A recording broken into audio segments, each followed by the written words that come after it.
భారత స్వాతంత్ర సంగ్రామంలో ఎందరో మహానుభావులు తమ సర్వస్వం ధారపోశారు. స్వాతంత్ర సంగ్రామంలో నెల్లూరుకు జాతీయ ఖ్యాతి తెచ్చిన ధీర వనిత పొనక కనకమ్మ వివిధ ఉద్యమాల్లో పాల్గొని జైలుకు వెళ్లిన మహిళగా చరిత్ర సృష్టించారు. కస్తూరిదేవి విద్యాలయాన్ని నిర్వహించిన స్త్రీ విద్యావేత్త, పినాకిని సత్యాగ్రహాశ్రమాన్ని స్థాపించేందుకు స్థలాన్ని అందించిన దాత, స్వయంగా ఖాదీని వడికి ధరించి అమ్మిన ఖాదీ ఉద్యమకారిణి, విప్లవ పదం వైపు ముగ్గి తుపాకీని పేల్చడం నేర్చుకున్న విప్లవోద్యమకారిణి.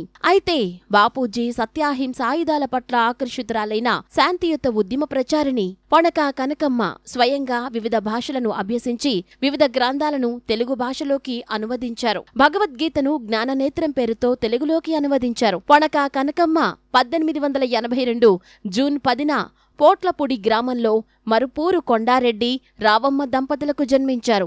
9 ఏళ్ల ప్రాయంలోనే మేనమామ పొనక సుబ్బరామిరెడ్డితో వివాహం జరిగింది. సంఘసేవ కోసం ఇల్లు విడిచి కనకమ్మ ఉద్యమ బాట నడిచారు. పోట్లపూడి గ్రామానికి ప్రముఖులు ఎవరు వచ్చినా అప్పట్లో కనకమ్మ ఆతిథ్యం స్వీకరించి వెళ్లేవారు. 1907లో వందేమాతరం ఉద్యమం సందర్భంగా ఆంధ్రదేశానికి వచ్చిన మహావక్త బిపిన్ చంద్రపాల్ ఒక దినమంతా పోట్లపూడిలోనే గడిపారు. 1913లో పోట్లపూడిలో సుజన రంజని సమాజ స్థాపన, వివేకానంద గ్రంథాలయం, బాలబాలికల విద్య కోసం జాతీయ పాఠశాల ఏర్పాటుకు పొనక కనకమ్మే కారణం. ఆ సమయంలోనే గ్రామాల్లో ఆరోగ్య కార్యక్రమాలు కూడా ఏర్పాటు చేశారు. పల్లెపాడులో సత్యాగ్రహాశ్రమాన్ని 1921 ఫిబ్రవరి 7న మహాత్మా గాంధీతో ప్రారంభింపచేశారు.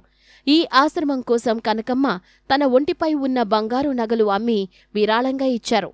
ఆనాటి నుంచి తుదిశ్వాస విడిచే వరకు ఆమె బంగారు నగలు ధరించలేదు. పల్లెపాడు పెన్నా నది ఒడ్డున గాంధీ ఆశ్రమం కోసం 18 ఎకరాలు కొని స్వరాజ్యం సంపాదించాలనే ధ్యేయంతో చతుర్వేదుల కృష్ణయ్యకు ఉచితంగా ఇచ్చింది కనకమ్మ. 1930లో పల్లెపాడులో జరిగిన ఉప్పు సత్యాగ్రహం కార్యక్రమంలో కనకమ్మ ప్రముఖ పాత్ర వహించారు. ఆమె నాయకత్వంలో మైపాడుకు భారీ స్థాయిలో మహిళలు తరలివచ్చారు. 1930 జూలై 1న కనకమ్మ అరెస్టై నెల్లూరు, వేలూరులో జైలు శిక్ష అనుభవించారు. శ్రీమతి దుర్గాబాయి దేశ్ముఖ్ తన మిత్రురాలు, స్వాతంత్ర పోరాట యోధురాలు, జైలులో సహోధ్యాయి, సంఘ సంస్కరణాభిలాషి అయిన కనకమ్మను తన చేతులతో స్వర్ణ కంకణాన్ని అందించి సత్కరించి గౌరవించారు. పొనక కనకమ్మ తన స్వీయ చరిత్రను కనకపుష్య రాగం పేరుతో గ్రంథస్థం చేశారు. దీనిని 2011లో డాక్టర్ పురుషోత్తం గారు వెలుగులోకి తెచ్చి మనకి అందించారు. కనకమ్మ పద్య కవయిత్రి, వ్యాస రచయిత్రే కాదు, మంచి కాలమిస్ట్ కూడా. హిందూ సుందరి పత్రికలో చెట్టు నీడ ముచ్చట్లు పేరుతో అనేక వ్యాసాలు రాశారు. రాణి పద్మిని నవల రచించి నవలా రచయిత్రి అయ్యారు.